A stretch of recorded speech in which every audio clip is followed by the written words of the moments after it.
Kulan wacan oo wanaagsan daawadayaal meel walbo dunidaad ka joogtaan kusoo dhawaada musalsalka Deyntii Jaceylka oo in muddo aan ka gaabinay kanaalkeena Kamil Drama iyo isku soo laabasho wanaagsan. Waxaana maanta kanaalkan ku bilaabaynaa musalsalka Deyntii Jaceylka, markaana waxaan ka qabanaynaa halka Astaan Drama joogo. Astaan Drama wuxuu xalqada 141 ayuu haddii marayaa Astaan Drama. Xalqada 142 ayaana ka bilaabaynaa. Haddaba xalqada 142 ilaa xalqada 145 intaas ayaan falanqeynaynaa. Musalsalka ama xalqada Astaan Drama aad ka daawan doontaan 142 waxay ka bilaabanaysaa gabadhii Jasmine ahayd oo mar walba wacayso ninkii Fatiix ahaa. Fatiix iyo Tejon way isla joogaan, laakiin Fatiix wuxuu ka fikiray Jasmine. inta kadib subaxdii marka la gaaro gabadhii Jasmine ahayd way soo baxaysaa si ay ula kulanto Fatiix laakiin si fiican oo lama hadlayo. waxay leedahay xalay halkii jirtay, wuxuu dhahayaa waxaan waqti la qaadanayay Tejo. intaysan Jasmine Fatiix la kulmin waxayba la kulantay Tejo oo u sheegtay inay xalay waqti wacan la qaadatay Fatiix oo ay cunto fiican wada cuneen, sidoo kaleetana cashar romantic ah ay wadaageen. arrinkaasi way ka masirtay Jasmine. waxay weydiinaysaa Fatiix, wuxuu dhahayaa haddii aan waqti la qaatay maxaa ku jaban, waa xaaskayga soo ma ahan, xaq bay u leedahay, mas-uuliyad ayaana i saaran, inaan niyadda ka dilo oon diida ma ahan. waxay leedahay saddexdii maalin aan kuu qabtay maalin way baxday, 2 maalin ayaa kuu hartay, marka waxaad doontid iska samee 2daas maalin. wuxuu dhahayaa maxaad ka wadaa, 2 maalin iska dhaafay, waqtigan raba ayaan la joogaya Tejo, waqtigan raba ayaan waqti wacan la qaadanaya, adigana iima diidi kartid. kadib Tejo ayaa soo wacaysa, waxay leedahay ka qabanin, aniga kula joogo. wuu ka qabanaya, waxay leedahay Tejo gaariga ayaa iga halaabay, wadadan jooga, kaale isoo doon. wuxuu dhahayaa waan baxaya Tejo, ayaan aadaya. waxay leedahay ma aadi kartid, anigaad ila joogtaa, marmarsi kale u sheeg, qof kale u dir, iyada ha aadin. wuxuu dhahayaa waa xaaskayga, waan aadaya, garab bay iiga baahan tahay, anigana ka mas-uul ah. wuu soo baxay, Tejo ayuu wadaya, goobtii shaqada ayuu geynaya. Jasmine cayl ayaa qabanaya, waxay la kulmaysaa saaxiibteedii Sweety oo ay arrinka kala tashanaysaa. kadibna Jasmine waxay go'aansanaysaa inay arrinkan soo gabagabayso oo markaasi Tejo wax walba fahamsiiso. waxay leedahay Fatiix si adag ayaan ku helay, waan ku soo ceshtay, ma doonay inaan waayo, sidaa awgeed Tejo waa inaan runta u sheegaa. qaybka aan runta ugu sheegayna waxay tahay inaan tuso aniga iyo Fatiix aan xiriirkeenii uu soo laabtay, ani isagana aan isjecelnahay, labadayna waa inay isku keen aragtaa. qorshe caynkaas ayay diyaarinaysaa. waxay leedahay madaxa i xanuunayay, Fatiix intay wacdo waxay leedahay madaxa i xanuunayay. wuxuu dhahay daawo ayaan kuu soo diraya. waxay leedahay guriga keligii ayaa joogo, adiga ma ii imaatid, maxaa qof daawadii igu soo dhiibaysaan, ii imow ayay dhahaysaa. wuxuu dhahayaa hadeer ayaan kuu imaanaya. waxay doonaysaa inay Tejona meesha ku ballamiso, Fatiixna iyo Jasmine oo isla joogaan ay Tejo aragto. sidaas ayay Jasmine doonaysaa. haddaba Fatiix guriga ayuu imaanaya. markuu guriga imaaday kadib way soo dhaweynaysaa. markii daawada la siiyo kadib ayaa waxaa leedahay soo bax, qolka kore ayaan aadaynaa. wuxuu dhahay inta ayaan joogaynaa. wuu cabsanaya isaga. waxay leedahay waxba ha ka baqanin, soo baxani, adiga lay joogna guriga, cid kaleeta mana arkayso. gudaha ayay galeen, meeshii ayay waxay leedahay iigu sheekeen. intay saliid soo qaadatay leedahay madaxa saliid ii maray, ii masaajeen, madax ii xanuunay, dhabtiisii ayay barkanaysaa. haddaba waxay wacday Tejo. waxay leedahay Tejo walaashiidii gurigan jooga, madaxa ii xanuunay, keligii ayaan ahay, dadkii dhan ma joogaan, inaad ii imaatid ayaan rabaa. Tejo waxay leedahay mashquul yar ayaan ku jiraa, laakiin waan kuu imaanaya, hadeer ayaan soo baxaya. albaabkii way furtay si Tejo gudaha usoo gasho. haddaba ninkii Fatiix ah waxba ma oga, wuxuu la joogay Jasmine isagoo madaxay u masaajeynay, u sheekeynayo. ayay soo galaysaa gabadhii Tejo ahayd, codkeedii ayuu maqlaya maadaama Tejo ay Jasmine u wacayso. Fatiix wuu naxaya, wuxuu dhahay Tejo maxay halkan ka qabanaysaa. Jasmine waxay leedahay ma aqaan waxay halkan ka qabanayso. wuxuu dhahayaa inteen ku dhunto ii qari. markii dambena wuxuu dhahayaa gudaha koryaysan soo fuuline, hoos fariisi, waxay doontana degdeg markaad uga jawaabtid si dhaqsi leh ku dir, gudahaysan soo gelin oo koryaysan soo fuulin. Jasmine way baxaysaa hoos ayay degaysaa. Tejo oo koftay saliidii meesha ku daadatay ayay ku koftay. Kadibna waxay leedahay maxaa kugu dhacay? Jasmine waxay soo xasuusanaysaa furkii saliidii inuu dhulka kaga dhacay. Haddaba Tejo waxay leedahay xaaladaada ka waran madax xanuunkii. Jasmine waxay leedahay soo bax kor soo fuul. Qolkii markay soo galaan ninkii Fatiixa amaba ku jiro daaqada ama dariishada ayuu ka booday. Markuu dariishadii ka boodana goobtii wuu ka cararay. Gaarigiisii ayuu qaatay meeshan wuu ka tegay. Gabadhii Tejo ahayd oo qolkii la fadhiisiyay Jasmine waxay dhahaysaa shaah ayaan kuu doonaya ama biyo. Kadibna Tejo waxay maqlaysaa shanqarta gaariga daaqada ama dariishada ayay fiirinaysaa. Waxaana gaarigaasi ula ekaanayaa midkii guriga yaalay. Waxaana leedahay gaarigan midkeeni ayuuba u egyahay talooya iskale. Laba koob shaahna meeshii ku aragtay. Waxay weydiinaysaa Jasmine iyo ku imaaday. Waxay dhahaysaa Jasmine qof aan saaxiibnahay ayaa ii imaaday oo ila joogo una baxay. Markaas Tejo waxay is leedahay talow ninkii aan ka shakinay lii amuu yahay. Markaas waxay leedahay saaxiib kaliya miyaa tihiin qofkaasi? Jasmine waxay leedahay haa saaxiib kaliya ayaan nahay. Intaa kadib waqti wacan markay wada qaataan kadib Tejo way soo baxaysaa gurigay imaanaysaa. Fatiixa wuxuu isweydiinay Tejo sidee ku ogaatay inaan halkaas joogo amaba maxaa halkaas keenay sidee halkaas ku timid. Markii guriga imaatay kadib ayay Tejo waxay leedahay bal ka war intaysan guriga imaanin ka hor Tejo waxay markii guriga Jasmine joogtay ayay maqashay taleefanka Fatiix oo dhacayo. Sababtoo Fatiix taleefankiisa meesha ayuu kusoo iloobay waana la soo wacay. Markaas Jasmine weydiisay waxay dhahday Fatiix taleefankiisa miyaa inta yaalo? Jasmine waxay dhahaysaa Fatiix taleefankiisa maxaa inta keenay maba yaalo. Dadka deriska way u maleynaan wacitaanka isku music ayay noqon karaan marka waxba ha ka shakinin. Intaa kadibna Tejo guriga markay imaato Fatiix ayay u sheegaysaa inay Jasmine xanuunsan tahay madax xanuunay sidaas ayayna halkaas ku aadi bay dhahaysaa. Markaasuu wuxuu dhahayaa Fatiix iyada miyaa ku wacday? Markaas Tejo waxay leedahay haa Jasmine ayaa ii wacday sidaasan xagga ku aaday. Markaas ayuu Fatiix fahmayaa in qorshaan ay ka dambeysay Jasmine shabaqana ay daadisay ayna rabtay in Tejo iyo labadooda isku aragto. Cayl ayaa qabanayo wuxuu dhahay waan baxayaa shaqan aadaya. Markaas waxay leedahay Tejo waxay is dhahaysaa oo muxuu isku bedelay markuu ii weydiiyay su'aasha aan uga jawaabay muxuu isku bedelay miyuu ka xumaaday arrinka waxbuu ka xumaaday maxay tahay wuxuu ka xumaaday. Intaa kadib ninkii Fatiix ah oo careysan ayaa soo weeraray gabadhii Jasmine ahayd. Taleefankiisa ayay siinaysaa waxay leedahay taleefankada meesha ku ilowday oo qabso. Markii taleefanka qaatay wuxuu dhahay waxaan oo dhan adiga ka dambeeyay ma ahan. Tejo ayaa doonaysa maanta inaad qalbiga ka jabisid adiga dantaada kaliya ayaad fiirsanaysaa. Tejo labadeen in isku keen aragta ayay rabtay ma ahan oo ku qaylinayaan. Marka hore way inkaraysaa laakiin marka dambe way qiranaysaa waxay leedahay haa sidaas ayaan rabay Tejo inaan runta u sheego indhaheedana wax walba ku aragto labadeen inaan isjecelnahay. Wuxuu dhahayaa maxaa sidaas u samaysay? Waxay leedahay jaceylkeena dartiis ayaan u sameeyay. Horta aniga haygu soo marmarsiyon buu dhahayaa haddii aad darteena u samayso waad ii sheegi lahayd kahor intaadan falkan ku dhaqaaqin. Waxaas ayaan sameyn rabaa ayaad ii dhihi lahayd waad igala tashan lahayd. Laakiin adiga kaliya ayaa wax walba go'aansaday ma ahan. Taasi macnaheedu waxay tahay inaad dantaada kaliya ka fikiraysid cid kaleetana aadan ka fikiraynin. Ma dareemi kartaa maanta hadday isku keen arki lahayd Tejo waxa ii dareemi lahayd iyo qalbigeeda siduu u jabi lahaa. Waxaasoo dhan kamaadan fikirin kaliya dantaada ayaad fiirsatay ani adiga meesha inoogu kala dhamaato leey. Isagoo careysan ayuu kasoo tagay iyadana ay ka daba ordaysay ooynayso sidii ayuu kaga soo tagay. Intaa kadib waxaa dhacayso isagoo careysan markuu guriga imaado Tejo cuntay u diyaarisay. Wuxuu dhahay baahi ima hayso qolkiisuu galay. Tejo waxay leedahay kolley shaqada ayuu kasoo carooday aniga ayaa dejinaya. Gudaha intay soo gasho ayay waxay dhahaysaa maxaa kugu dhacay? Wuxuu dhahay waxba iguma dhicin.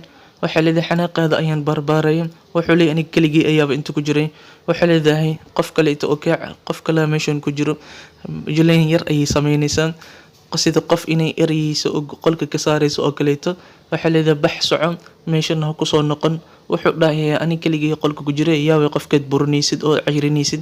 Wuxuu dhahay waxay leedahay marka xanaaqay adiga ku hay ayaan dibadda u saarayay waayo uma dulqaadan kari qof kaleeto inuu ku dhibo ama ka careysiyo. Xanaaqan adiga ku dhibayna dibaddanba u saaray leedahay. Markaasuu dhoola cadeynaya halkii ayay markaasi ku wada cunteynayaan ama ay leedahay aan wada cunteyno. Haddaba inkastoo Fatiix uu ka carooday Jasmine haddana Jasmine waxay ka qomameynaysaa waxa ay samaysay. markaana waxay la tashatay saaxiibteedii isweytay. Waxay leedahay in uu iga carooday sideen kula heshiiya. Qoyskeedii ayaa maqlayaan. Waxaa la dhahayaa yaa way qofkaad ka hadlaysid. Qoyskeeda markay weydiiyaan Jasmine ay dhahaan yaa way qofka kuwa caraysan oo rabtid inaad maslaxaysid. Waxay leedahay saaxiibtii isweytay ayaa ii caraysan. Markaas la dhahay saaxiibta isweytay ilaa yarantaada ayaa saaxiib ahaydeen waad heshiinaysaan wax dhiba ma lahan. Qoyskii ayaa saacado kadib isweytay suuqa kula kulmayaan. Waxay dhahayaan isweytay saaxiibta Jasmine miyay ku raali garaysay maanta waxay dhiisay isweytay ayaan raali garaynayaa. Markaas isweytay waxay leedahay waxba kama jiraan arrinkaas aniga maba isdagaalayna maxaa iga hadlayso oo ii raali garaynaysaa. Haddaba way yaabayaan qoyskii waa la shakinaya. Waxaa la leeyahay qof kale tay Jasmine qarinaysa waan ogaan doonaa. Jasmine oo lagu qabsan doonaa. Waxaa la leeyahay maxaa been noogu sheegtay isweytay aad u leed oo ila dagaashiya waa qofka kula dagaalay oo rabtid inaad cafis ka dalbatid. wiil kala jiro soo ma ahan. Jasmine waxay leedahay wiil weeye laakiin ma doonayo inaan wiilkaasi xogtiisa magaciisa wax walba isagu ku saabsan aan idin sheego sababtoo laba guur ayaa iga burbureen. markana xiriirkan saddexaad inuu iga burburo ma doonayo waa inaan hubsada xiriirkani. markuu xiriirka saldhigto kadib ayaan wax walba idin sheegi doonaa. qoyskana waxay dhahayaan mar walba farxadaada ayaan jecelnahay ku soco. dhinaca kaleeto Jasmine waxay doonaysaa inay raali garayso ninkii Fatiix ahaa. wuxuu isku arkayaa saaxiibkiisii Buzi iyo waliba Tejo isla joogaan. sidaan wada ognahay saaxiibkiisa wuxuu qabaa gabadh Simran ah oo la dhalatay Fatiix. Fatiixana waxaas oo dhan waa laga qarinayaa. mar walba kulanka Tejo iyo ninkan ay kulmaana waxay ku kulmaan kaliya gabadha Simran ah ay wiilkii dhashay Candy wiilkii dhashay Candy ayaa loo diyaarinayaa xaflad yar. mar bay kulmayeen Fatiix iyo wiilkaas yar xitaa markii uu Fatiix Tejo wadada kasoo kaxaynay xilligaas wiilka yar ayaa la joogay. way isbaraysaa wiilkan yar bare ayay leedahay waa saaxiibkayga yar wuu baranayaa. kadibna wuxuu dhahay waan aqaanaa ninkani. wiilka yar ayaa dhahay ninkan waan aqaanaa waa adeer oo abtigay oo markaasay ku wanaagsan abtigaygii fiiryahanka ahaa waaye buu dhahaya. markaasuu Fatiix wuxuu leeyahay intaad igu bartay. wuxuu dhahay hooydii ayaa iiga kaa sheekaysay. Simran ayaa meesha imaanaysa dushii sare ayay ka arkaysaa walaalkeed Fatiix iyo wiilkeydii iyo Tejo isla taagan way dhoomanaysaa. wiilka yara ayaa arkaya wuxuu leeyahay hooydii waa taas xaggay taagantahay. Fatiix wuu fiirinayo wuu weynayaa hooyda buu leeyahay wiiliyo yar orod meeshan isaga tag dhaqso orod hooyda u tag. Fatiix aniga iyo Tejo waan bixinaa ayuu dhahaya. markii dambe dan wuxuu dhahay wiilka yar wadada inaan kaga tagnaa waa ceeb gurigiisa amaan geynaa. markaas Tejo waxay leedahay wax dhiba malan guriga wuu yaqaanaa in soo bax. markaas buu la kulmo marka Simran wiilkeedii. haddaba marka Fatiix waxaa laga qarinayaa saaxiibkiisa iyo xaaskiisa Tejo ayaa wada kulmaya. ninkii ahaa Garbadna si dhoomalis ayuu ku sheekaysan oo ku dhageysanayay sheekada dhex maraysay Fatiix saaxiibkiisa iyo Tejo. wuxuuna ka shakinayay labadooda inuu xiriir ka dhexeeyo. arrinkaasna Fatiix ayuu u sheegay. Fatiixna wuxuu dhahay waxba kama jiraan. Fatiix hadalkii Garbad hadda koor uu ku yiray Garbad way ayuu hadda koor uu ku yiray ayuu soo xusuusanayay. haddana wuxuu leeyahay waxba kama jiraan. wuxuu dhahay labadiina maxaad inta ka sheekaysanaysiin. waxay dhahayaan caadi sheeko caadi ayaan halkan ku haysanay. intaa kadibna waxay gabadhan Tejo qorsheynaysay oo meesha waxay ugu wacday waa Fatiix casho ayay u diyaarisay. meeshii waqti wacan ku wada qaadanayaan. haddaba subaxdii dambe marka la gaaro Jasmine waxay raali garaynaysaa Fatiix. waxay leedahay qalad ayaan kaa galay igaraac. intay galofis u keentay leedahay adiga fiiriyaan soo meetid igaraac. markaan aniga qalad kaa galay wuxuu dhahay maxay tahay waxaad samaynaysid ciyaarta iga dhaaf howl ayaan wataa. waxaa leedahay cafi aniga waan ku jecelahay qalad ayaan kaa galay mar dambe qaladkaas oo kale ma samaynayo waa ballan. wuxuu dhahay ballan iga qaad. ballan waaye ayay dhaysaa sidii ayay ku heshiinayaan. waxaa leedahay soo bax shopping ayaan kuusoo samaynayaan. wuu raacayaan iyagoo suuqii jooga ayay arkayaan Tejo iyo Fatiix saaxiibkiisu isla jiraan. markaasuu yaabaya Fatiix wuxuu leeyahay saaxiibkay iyo Tejo maxay inta ka samaynayeen shopping ayay samaynayeen. cunugii yaraa ee Simran dhashay ee Fatiix abtiga u ahaa ayay shopping u samaynayeen. Fatiix wuu shakinayaa. wuxuu wacayaa Tejo wuxuu leeyahay halkay joogtaa. wuxuu leeyahay shaqada haddaan kasoo tagay suuqan soo maray shopping ayaan samaysanayaa. wuxuu dhahay shoppingka kaligaa miyaa samaysanaya. haa ayay dhaysaa waxay ka qarinaysaa in saaxiibkiis iyada uu la jiro. markaas ayuu caroonaya taleefankii ayuu ku daminaya. haddana saaxiibkiis ayuu wacaya. wuxuu dhahay saaxiibow shaqada dhaqsi ayaan ka imaaday guriga ima waan sheekaysanaynaa. wuxuu leeyahay hooyaan raacay suuqan u raacay shopping ayaan lasoo sameysanaya, adeeg baan lasoo iibinaya. Markaas ayuu caroonaya Fatiix. Wuxuu dhahay labadoodaba been ayay ii sheegeen. Talow maxay qarinayaan, maxay been iigu sheegeen? Jasmiina waxay dhahaysaa sababta been kuugu sheegeen soo baxaan soo ogaani. Maya ayuu dhahay anigii xaaskayga taa anigaa soo ogaanaya, adiga orod iska bax. Ballan ayaad iga qaadi inaadan tallaabada qaldan qaadi doonin. Waayahay ayay dhahaysaa. Guriga ayuu toos u aadaya Fatiix isagoo caraysan, alaabtii ayuu jajabinaya. Hadalladoodii intuu soo xasuusto iyo beentii u sheegeen waxbay qarinayaan. Markana markuu carooday kadib Tejo ayaa imaanaysa, gacantiisa oo dhiigiisa ayay arkaysaa ileen alaabtii ayuu xanaaq ku jajabiyay, gacantuu iska dhaawacay. Marka waxay leedahay maxaa sidan u samayso? Wuxuu dhahay wax dhiba ma lahan, halkay jirtay. Su'aalo badan ayuu weydiinayay. shopping miyaad soo samaysay kula jiray, caruurtii maanta aad la kulantay aabay wax qabadkeeda, wax walba ayuu weydiinayay. Markaas waxay leedahay su'aalahan faraha badan aad i weydiinaysa maanta maxay tahay? Wuxuu dhahay soo ninkeeda ma ihi aniga, soo xaaskayga matid, inaan kaa taxadaro oo wax walba noloshaada ku saabsan aan ogaado oon ku qasbanahay. Intaa kadibna ninka Fatiixa wuu soo baxaya, wuxuu la kulmayaa Jasmiin. Wuxuu dhahay labadan waxba iga qarinayaan, soo baxa way soo raacayaan. Waxay leedahay meeshan muqaydadan tagna dadka ayaana arkaya, maxaa tala ah? Wuxuu dhahay waxba igama gelin haddayna arkaan. Tejo iyadaba waxba iga qarisaa, ciddii rabta ayay la kulantaa. Anigana hadda kadib la kulanka aan adiga kula kulmaya ma qarinayo, cid aan ka qarinayo male, ciddii doonta hay aragto, xataa Tejo hana aragto, soo bax ayuu dhahay. Markaasay Jasmiina bilaabaysa inay Tejo wax ka sheegto. Markaasuu u digaya, wuxuu leeyahay Tejo waa xaaskayga, aniga keliya wax ka sheegi kara, adiga waxba kama sheegi kartid. Waan ogahay Tejo inay khiyaanayso ama been ii sheegayso, laakiinse dadka qofka khiyaanada badan ma ahan. Haddiiba dad iyada khiyaamayaan ani adiga oo ayaan iyada mar walba khiyaano, iyadana anagoo kale ma ahan, way naga wanaagsan tahay mar walba, sidaasuu dhahayaan. Laakiinse wuxuu la yaabay sababta been ugu sheegtay. Ugu dambeyn wuxuu go'aansanayaa inuu arrinkan hubsado. Wadada kaliya uu ku hubsan karaa waxay tahay in markaasi taleefankeeda uu arrinka ka ogaado, sababtoo taleefankeeda magaca Simran oo Fatiix walaashiisa ay iskala hadlaan taleefanka. Magaca Simranna kumaysan qorinin, Fatiix walaashiisa Simran ayaa la dhahaa, magaceedii Simran kumaysan qorin, magac kaleeto oo Arfaashi la dhahaa, Arfaashi ayay ku qoratay.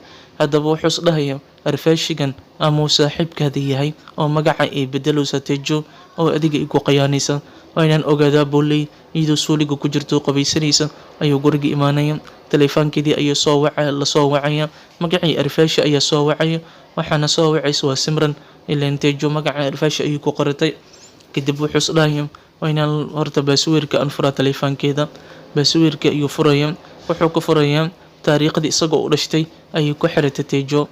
Wuxuu dhahayaa ileen Tejo weli taariikhdii aan dhashtay maysan iloobin, taasina baasweerka dhigatay miyaa. Markii uu taleefankii furo kadib ayuu lambarkii dib u wacaya, missed call-kii meeshii saarnaa ayuu wacaya. Waa magacii Arfaashi, waana walaashiisa Simran weeye. Isagana wuxuu kaga shakinayaa in magacan iyo lambarkanba uu iska leeyahay isaga saaxiibkiisa. Wuxuuna u maleeyay saaxiibkiisa iyo xaaskiisa Tejo inuu xiriir ka dhexeeyo. Haddaba lambarkii ayuu wacaya. Gabadhii Simran ahayd taleefankii way qamar rabtay, laakiin wiilkii yaraa ee iyada dhashay Kandi ayaa boojanaya, mashquulkiisii iyo howshiisii ayay ku jirtaan. Waxaa guriga imaanaya Fatiix saaxiibkiisa, ileen Simran ninkeedii way cunugana isagaa dhalay, labadooda way isjecel yihiin. Guriga markuu imaado Simran waxay dhahaysaa waxay isoo wacaysa Tejo soo uma jeedid, la hadal aniga hadhow wici doono u sheeg, mashquul ayaan ku jiraa, cunugan ayaa i boojinooy. Ninkii ayaa taleefanka qabanaya. Fatiix wuxuu codkii taleefanka ka dhex maqlayaa waa saaxiibkiisii codkiisii. Sidaas ayuu wuxuu is dhahayaa wax walba way cad yihiin, marba hadduu saaxiibkayga iga qabtay wax walba meeshaas ayuu ku cad yihiin. Waayo waxaan doonayay inuu codkiisi hadaan maqlo wax walba sidaas igu caddaan lahayn, sidaas un baan doonayay. Hadeerna waa ii caddaadeen. Taleefankii ayuu dhigaya. Tejo ayaa soo baxaysa. Waxay leedahay maxaa kugu dhacay? Wuxuu dhahay waxba iguma dhicin. Isagoo caraysan ayuu soo baxaya. Si toos wuxuu u soo aadayaa Jasmiina. Marka hore wuxuu la kulmayaa saaxiibkiisa. Wuxuu dhahayaa Tejo been ayay ii sheegaysaa. Markaasuu saaxiibkiisa wuxuu ku dhahay saaxiibow Tejo been kuma sheegaysa, maxaa dhacay? Waxba iga qarinaysaa buu leeyahay. Intaa kadibna adigana waxbaad iga qarinaysaa, been baad ii sheegaysaa, adig iyada xiriir baa leedihiin ma dhahayo, laakiin Tejo kaliya ayuu jafaya. Markaa kadibna saaxiibkiisa wuxuu is dhahayaa talo Fatiix saaxiibkayga iyo Tejo xiriirkooda miyuu burburi rabaa oo aniga iyo Simran miyaa sabab u noqon doona xiriirka Fatiix iyo Tejo inuu burburo? Saaxiibkii sidaas ayuu is dhahayaa. Intaa kadibna Tejo waxay isleedahay ninkan maxaa ku dhacay, isbedelka ku dhacay maxay tahay, mar walba xanaaq ayuu ii muujiyaa maalmahan, maxay tahay wax muu i weydiin rabaa mise wax buu ka shakiyey oo inaan hadeer ogaadaa. Taleefankii ka wacaysa xilligaasna wuxuu la joogay Jasmine, wuxuu dhahayaa Jasmine halan kadib ma dulqaadan kari, wax walba maanta way ii cadaadeen. Tejo iyo saaxiibkayga xiriir baa ka dhexeeya, way isdoonaya wayna ii qiyaantay, marnaba ma filaninin Tejo inay ii qiyaanayso, laakiin wax walba deer way ii cadaadeen oo maantana waan soo xaqiiqsaday. Sida awgeed waxaan go'aansaday ani adiga inaan halkan ka tagno oo dalka Canada aan aadno. Isdiyaari, baasaboorkaada diyaar miyaa? Jasmine way yaabaysaa, maxay tahay wax walba miyay kuwa cadaadeen ayay dhehaysaa. Wuxuu dhahay wax walba waan soo hubsaday, sida awgeed halkan waan ka tagaynaa, adiga diyaar muu tahay inaan halkan ka tagno, dib dambena uma soo laabanayno. Nolosha Tejo waan ka fogaanayaa, waan furayaa, warqadaha furinkana u soo diraya, ani adigana waxaan ku noolaanaynaa dalka Canada. Inkastoo qoyskaada iyo qoyskayga ay ka xumaan doonaan, Tejona way ka xumaan doontaa waxaan ku sameeyey, laakiin way iska iloobi doontaa. Saaxiibkayga ayay jeceshay, isagayna guursan doontaa. Laakiinse waxaan doonayaa inaan halkan ka tago, arrinkaasna waan go'aansaday. Baasaboorkaada aan kuu diyaari, isla caawa wax walba waan dhamaynaya. Sidaas ogow. Sidii ayay labadoodii isku waafaqayaan. Jasmine aad bay u farxaysaa, farxad awgeed way boodboodaysaa, way ciyaaraysaa, waxay leedahay ma rumaysan kari, hadeer miyaan baxaynaa oo Canada miyaan aadaynaa? Wuxuu dhahayaa haa, halkan waan ka tagaynaa, waan isla baxsanaynaa, meeshan oo dhan waan ka fogaanaynaa. Tejo way ii qiyaantay, aad buu u caraysan yahay, wuxuuna ka fikirayaa Tejo, wuxuuna leeyahay Jasmine waan ku raacaya. Tani meesha waxay ka caddahay ninkan inuu maseer uu hayo, waxaan dhanna maseer uu samaynayo.